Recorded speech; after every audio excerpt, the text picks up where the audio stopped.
For 7 years, I made over $1 million a year. But at the end of those 7 years, I had built almost zero real wealth. Now, I know that sentence doesn't make sense to some people, right? $1 million a year for 7 years, that's $7 million. But where did it all go? Well, taxes, a bigger life, a nicer house, a nicer car, going to nicer restaurants, maybe more expensive travel, and all the income's gone. I mean, sure, we had some minimal investments, but I didn't figure out how to really build wealth on my own. It took a guy worth over $50 million at a mastermind dinner that I was at that looked me right in the eye, and he said one sentence that I'm going to share with you right now, and that sentence is what changed everything. All right, this is going to be the full story.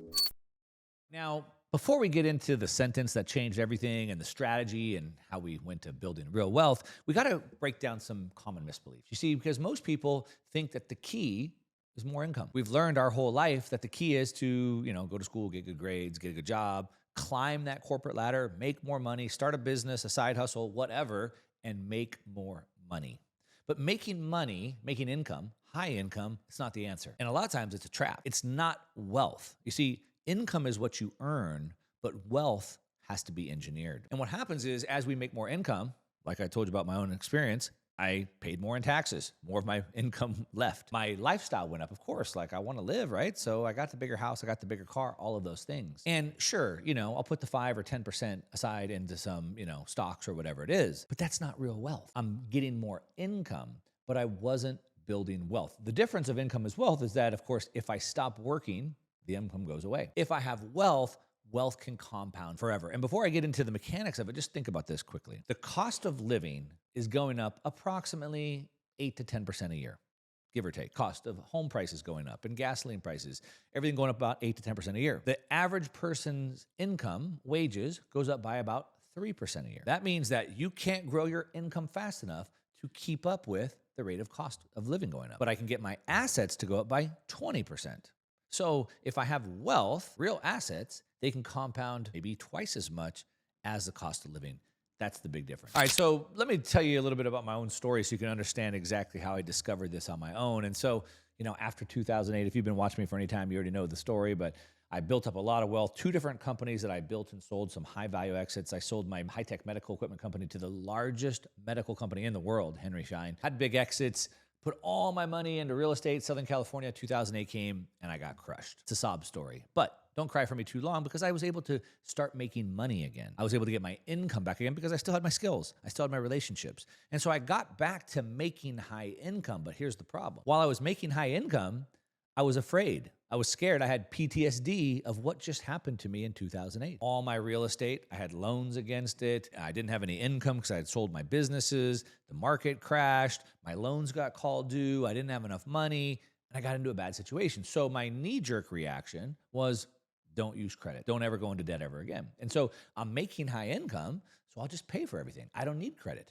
I'll pay cash for my cars. No problem. I'll pay cash for whatever I need. But here's the problem. We live in a debt-based monetary system. You see, the old rules that maybe your parents or your grandparents grew up under, those are no longer here. Before 1971, we were in an equity-based, a gold-based system, and so savings made sense. Today, in a debt-based monetary system, that means money is actually created through debt issuance. That means if I want to get money, like have a money tree, I need to use debt. And so the problem is, sure, I'm making high income, and sure, I'm living a great life, and sure, I'm putting 5% a year, 10% a year in some S&P 500, dividend, ETF, whatever, but that's growing at 6, 7, 8%. It's growing at less than the cost of living going up, and I wasn't building wealth. So for example, I wasn't buying real estate. I didn't own any rental properties. I didn't own any apartment buildings, because in order to buy those apartment buildings, that would have required debt, which I was afraid to do. And so while my income went up, and sure, my savings was growing incrementally, after making millions of dollars, when I look back at the actual assets that I owned, the assets that were compounding, the assets that continued to compound whether I worked or not,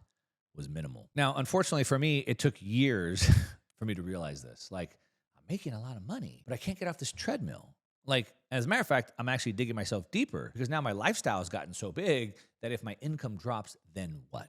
I don't have the assets. Now, in my perspective, the way that's sort of been one of the secrets to my career is I believe that success leaves clues. So what that means is that if I can find someone else who's had success that I want, and I can reverse engineer or find the clues that they've left behind, and I can do the same or similar things, I should achieve about the same or similar results. So the obvious answer for myself was, well, I need to go find people who have achieved this result that I want. I didn't have any of those people in my direct life, so I had to go find them. So where are they? Well, I started attending masterminds. So, you pay money, 20, 30, 40, 50,000 a year to join high net worth, high income people, and you can mastermind, you can network together. I was joining many of these trying to figure this out. And I was at dinner one night and a guy reached over and he kind of looked at me. And, he had heard me talking, everyone gets like a hot seat at the event. And he heard me talking and he said that you don't have a money problem, you have a system problem. He said, like, you're obviously really good at making income. You made it, you've lost it, you made it again. But you don't have a system, and that's why you're not building wealth. And when he said that, then it was like, well, what is the system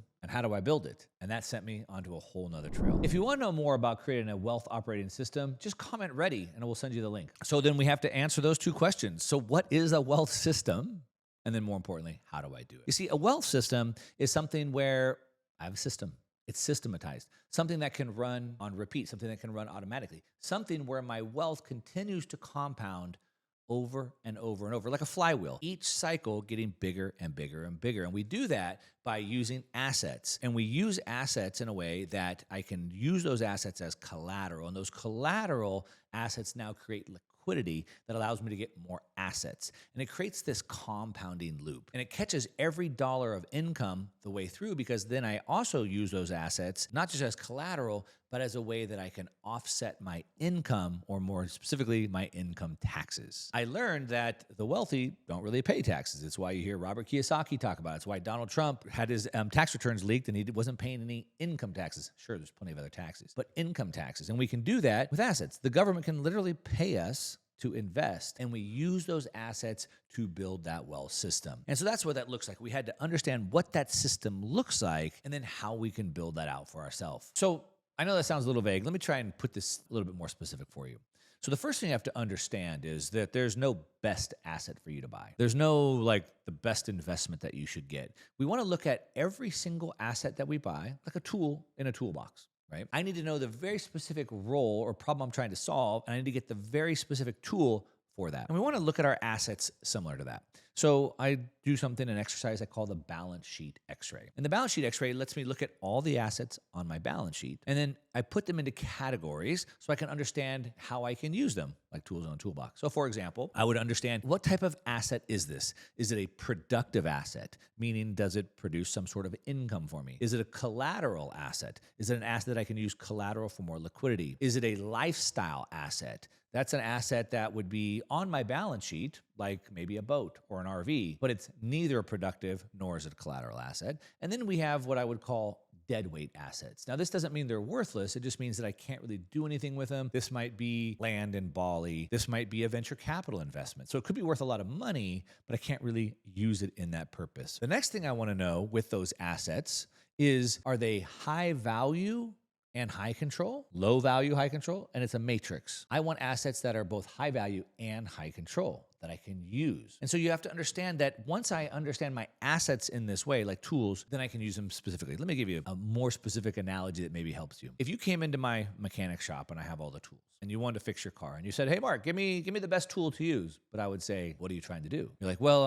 I need to remove a screw. I need a screwdriver," and I would say, "Okay, but is it like a Phillips head screwdriver or a flat head screwdriver?" And well, it's a Phillips screwdriver. Okay, well, is it a small Phillips screw or is it a big Phillips screw, right? And so I need to know the details, and that's how we have to understand our assets. So that's the first step. Then what I want to understand is that some assets can be multi-purpose assets. So if I use the right type of assets, as I said earlier, the government literally can pay us to invest, meaning I could take money I would otherwise give to the government as part of income taxes, and I could buy assets instead. So the first step that I'd want to do in building out this wealth system is to start with, how much income taxes am I paying, and how can I redirect that money into assets to get my flywheel going? Now, typically, a lot of people starting this wealth engine, this flywheel, don't have the income to buy those assets. So in this step, I would want to use credit that's available to me through my home, through a business credit line, through credit cards,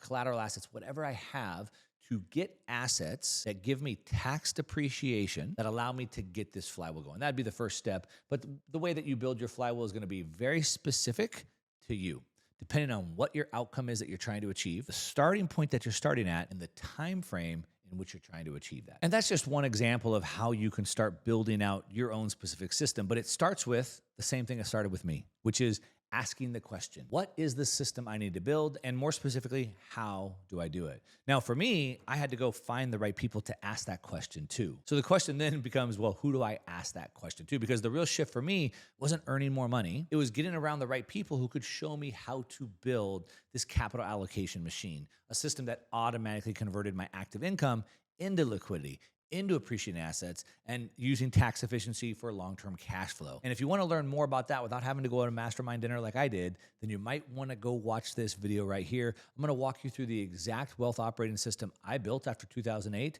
and I'm going to show you how every layer works together to compound over time. Now, if you want to understand the structure behind durable wealth, just go ahead and click on this video, and I'll see you over there.